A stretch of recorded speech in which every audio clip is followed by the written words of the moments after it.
श्राद्ध पक्ष में पितरों को छोड़ा जाता है, भोजन मिला तो ठीक, नहीं मिला पितर चले गए। चंद्रलोक से पितृलोक के बीच में एक पितृलोक का सीढ़ी पड़ती है, जीना सड़ा सीढ़ी जिसपे पितर चढ़ के पितृलोक जाता। उस सीढ़ी पर कौन रुकता है? उस सीढ़ी पर पितृलोक में जाते समय कौन रुकता है?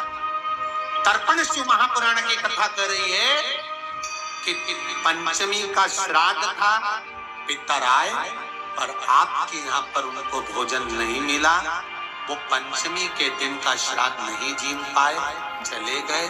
पितृलोक की सीढ़ी पर जाकर बैठ जाते हैं।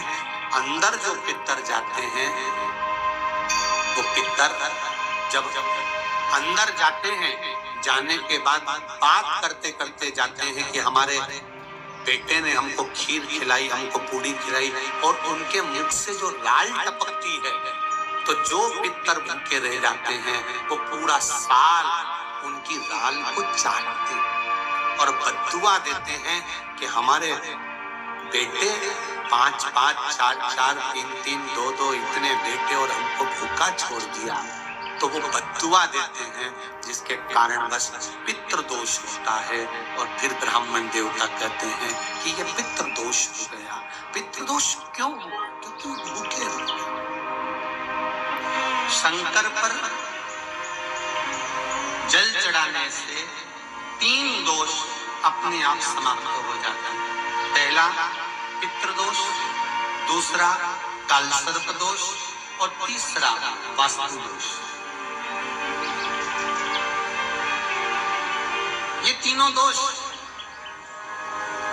अगर उत्पन्न भी होते हैं तो हमारे द्वारा उत्पन्न होते हैं। आज के जमाने में जिसकी भी पत्रिका दिखाने जाओ तो पंडित जी बोल देते हैं इसमें कालसर्प दोष है। तो कालसर्प दोष पहले नहीं चलता था क्या?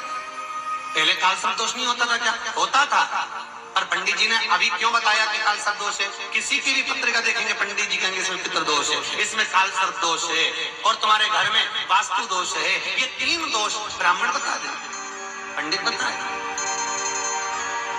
कारण पहले के समय में दोष नहीं होता था क्या? नहीं। क्यों नहीं होता था?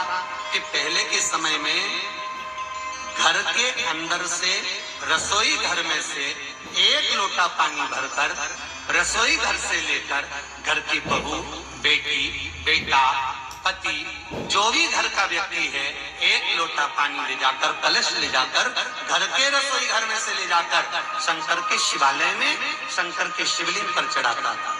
तो शिव महापुराण की कथा कहती है जब घर के मटके में से, हंडे में से पानी लेकर जाता था तो हंडा, मटका पितरों का स्थान होता है। जहां से पानी भरा घर में से लेकर गया तो पूरे घर का वास्तु उस जल के अंदर जाता था, और वो जब शिव को चढ़ाते थे तो 2 दोष समाप्त हो जाते थे। एक वास्तु, दूसरा पितृ, ये दोष समाप्त।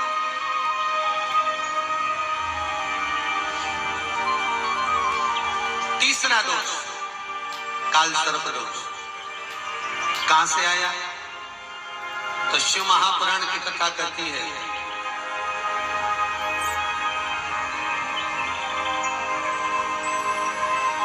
जलंधर की धर्मपत्नी वृंदा को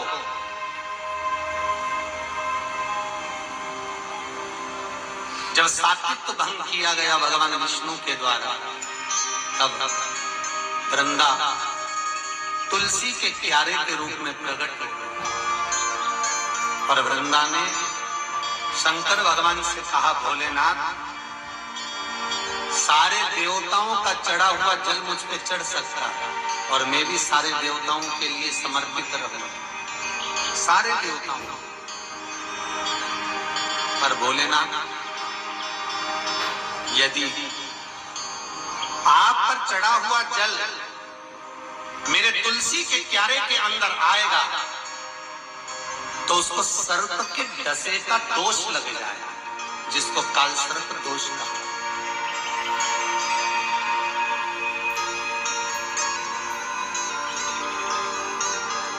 जिसको कालसर्प दोष, इसलिए हमारा हिंदू धर्म कहता है कि भगवान के स्नान का जल दूसरे वृक्षों में डालना चाहिए, पर तुलसी में नहीं डालना चाहिए। पहले के समय में घर में बगीचा बड़ा होता था तो लोग जल को ले जाकर वृक्षों में डाल देते थे। आज के जमाने में ले दे के केवल एक तुलसी का पौधा मिलता है, जो भी भगवान को मिलाया ले जाके तुलसी में डाल दिया।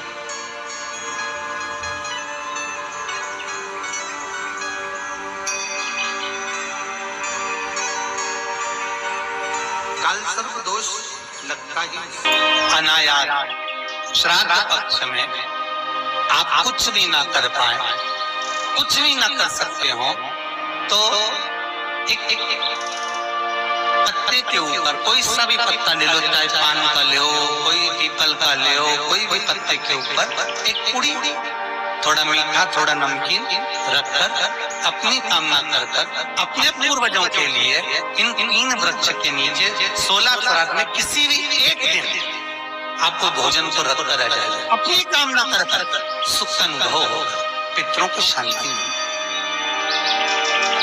3 वृक्ष पितरों के तुल्य हैं। पहला जम के बोलिए पीपल, दूसरा वट वृक्ष, तीसरा बेलपत्री का वृक्ष। 3 पीपल के वृक्ष में 52,000 ब्राह्मण एक साथ निवास करते हैं, इसलिए पितृतुल्य है।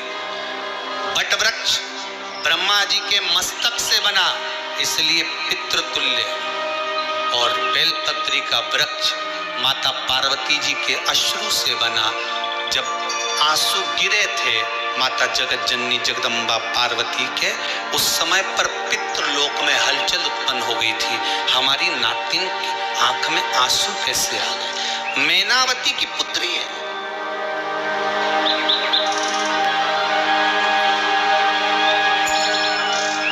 की नातिन, इसकी अश्रु कैसे गिर गए?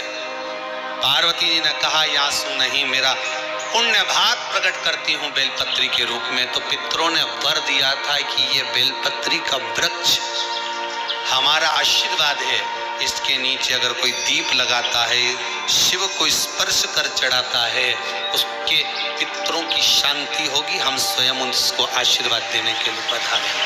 बेलपत्र का वृक्ष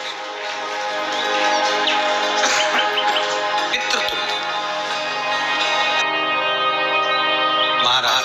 फिर अगला वर्णन किया 3 पशु, कुत्ता, गाय और हाथी, ये पितरों के तुल्य हो। शिव महापुराण की कथा कहती है अगर श्राद्ध पक्ष में गया नहीं जा सकते तो गाय के मुख में गयासुर ने वर दिया था कि गाय के मुख में अगर कोई गया नहीं आ पाएगा तो गयासुर 16 दिन गाय के मुख में निवास करेगा।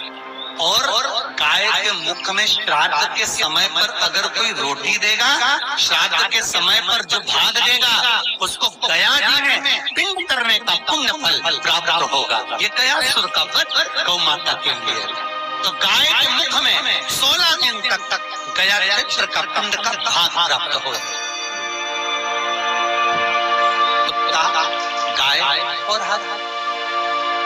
स्वान को रोटी क्यों देते हैं? क्योंकि स्वान पितरों को अपना भाग प्रदान कर देते हैं। स्वान भक्ता नहीं है, चुकाता था। फिर 3 जलचर है महाराज जो पितरों के तुल्य है, मछली, कछुआ और नाग।